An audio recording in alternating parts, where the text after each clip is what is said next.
အသက်16နှစ်သားရှိသေးပေမယ့်ဝိညာဉ်တွေနဲ့ဆက်တွဲနိုင်တဲ့အထက်လမ်းမော်အသက်တွေကိုပိုင်ဆိုင်ထားတဲ့ဆရာဥက္ကာကျော်ပရိသတ်များအားလုံးပဲမင်္ဂလာပါရှင်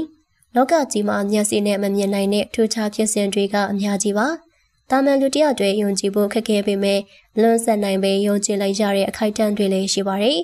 အခုတစ်ခါမှလည်းအင်တာနက်ပေါ်မှာအသက်16နှစ်အရွယ်သားရှိသေးပေမဲ့တေဆုံပြည်သားဝိညာဉ်တွေနဲ့ဆက်တွဲပြောဆိုနိုင်တဲ့အစွမ်းတွေကိုပိုင်ဆိုင်ထားတဲ့ဆရာဥက္ကာကျော်ရဲ့ဂုဏ်သတင်းကလူပြောများနေရပဲဖြစ်ပါတယ်။ဆရာဥက္ကာကျော်ကအသက်9နှစ်အရွယ်လောက်ကလေးကတုတ်တန်တင်ချိုင်းတွေမှာကျင့်စဉ်တွေကိုကျင့်ခဲ့တာပဲဖြစ်ပါတယ်။တာမန်လူကြီးတယောက်တောင်တုတ်တန်လူနေရာမျိုးကိုတယောက်တည်းမတွားရပေမယ့်ဆရာဥက္ကာကျော်ကတော့မွေရပါပါရမီအထုံကလေးရှိနေအားကြောင့်စိတ်အားထက်သန်စွာတောက်ရောက်ကျင့်ကြံခဲ့ရပဲဖြစ်ပါတယ်။တုတ်တန်တကူတီတောင်မဟုတ်ပဲတုတ်တန်ကိုအကြီးတွားရောက်ကျင့်ကြံခဲ့ပြီးကိုတင်ချိုင်းအောင်ချသူပဲဖြစ်ပါတယ်။9နှစ်အရွယ်ကလေးတယောက်အနေနဲ့အခုလိုတုတ်တန်ကိုခုထိတွားရောက်ကျင့်ကြံခဲ့တာကြောင့်ဆရာဥက္ကာကျော်ကိုပညာသင်အချင်းချင်းကတော့လေးစားခဲ့ကြတာပဲဖြစ်ပါတယ်။ဆရာဥက္ကာကျော်အနေနဲ့ဝိညာဉ်တွေနဲ့စပြီးအဆက်တွေရသွားခဲ့တာဟာတုတ်တန်ရှင်မတယောက်ကြောင့်ပဲဖြစ်ပါတယ်။ဆရာဥက္ကာကျော်တယောက်ကျင့်စဉ်တွေကျင့်ရသူရဲ့အရှိကနေတာမန်လူသားတွေအထက်အရက်အတော်ရှိတဲ့တုတ်တန်ရှင်မဖျက်လျှောက်သွားတာကိုပထမဆုံးအကြိမ်မြင်ခဲ့ပြီး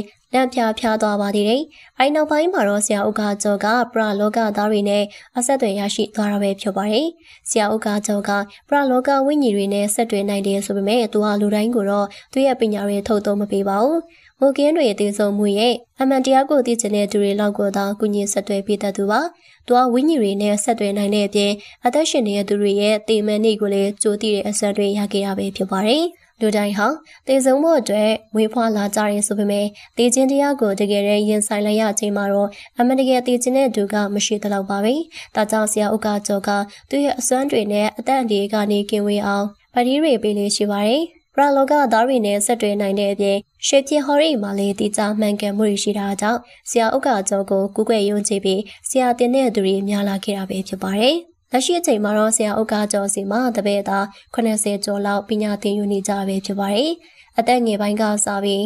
အသက်ကြီးပိုင်းတွေတည်းအောင်ဆရာဥက္ကာကျော်စီမှာတလီတစားနဲ့ပညာသင်ယူနေကြတာပဲဖြစ်ပါတယ်။ပြီးခဲ့တဲ့ရက်ပိုင်းလောက်ကမှအသက်16နှစ်ပြည့်မွေးနေ့ပွဲကိုတပည့်တပန်းတွေနဲ့စီကားတိုင်မြိုင်စွာကျင်းပခဲ့တာပဲဖြစ်ပါတယ်။ဆရာဥက္ကာကျော်ကအသက်ငယ်ပေမဲ့ပညာမငယ်တာကြောင့်ယူသည်လေးစားသူတွေများနေရပါ။နောက်ပြီးအခြေရင်အိမ်တော်ရေးတွေအစဉ်ပြေအောင်အစီအရင်လဲလုပ်ပြတာကြောင့်ဆရာဥက္ကာကျော်စီမှာအစီအရင်ပြလို့ခြင်းတဲ့သူတွေကလည်းအများပြပါ။အသက်16နှစ်ရှိပြီးအတွေ့အကြုံလွတ်သက်9နှစ်လောက်ရှိနေပြီဖြစ်တာကြောင့်ဒီဇော်ဒရာဂိုင်းချုပ်ရဲ့အကြီးကဲဂုဏ်ပုဂ္ဂိုလ်ရရှိထားပဲဖြစ်ပါတယ်။ပြည်သူတချို့ကတော့ယုံကြည်ပြီးအစီအရင်တွေပြုလုပ်ဖို့ဆရာဥက္ကာကျော်ကိုဆက်သွယ်ခြင်းနေကြပေမယ့်တချို့ကတော့ဆရာဥက္ကာကျော်ဟာအတက်လမ်းမော်အသက်လို့ပြောနေပေမယ့်အစီအရင်လုပ်ပုံတွေအရအောက်လံပညာဖြစ်မယ်လို့ထင်ကြေးပြီးနေကြပဲဖြစ်ပါတယ်။ကြည့်ရှုနေတဲ့ပြည်သူတို့အနေနဲ့ရောအသက်ငယ်ငယ်လေးနဲ့ဝိညာဉ်တွေနဲ့ဆက်သွယ်နိုင်ပြီးဒီဇော်ဒရာဂိုင်းချုပ်ဖြစ်လာတဲ့ဆရာဥက္ကာကျော်နဲ့ပတ်သက်ပြီးအမြင်လေးတွေကိုပြောပြခဲ့ပါဦးနော်။ဟုတ်ကဲ့ပါရှင်ဒီကနေ့တင်ဆက်ပေးသွားတဲ့အကြောင်းလေးကတော့ဒီလောက်ပါပဲရှင်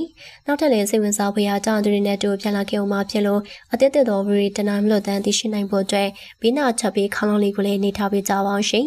အဆုံးထိအားပေးနာဆင်မှုတွေလည်းကျေးဇူးအများကြီးတင်ပါတယ်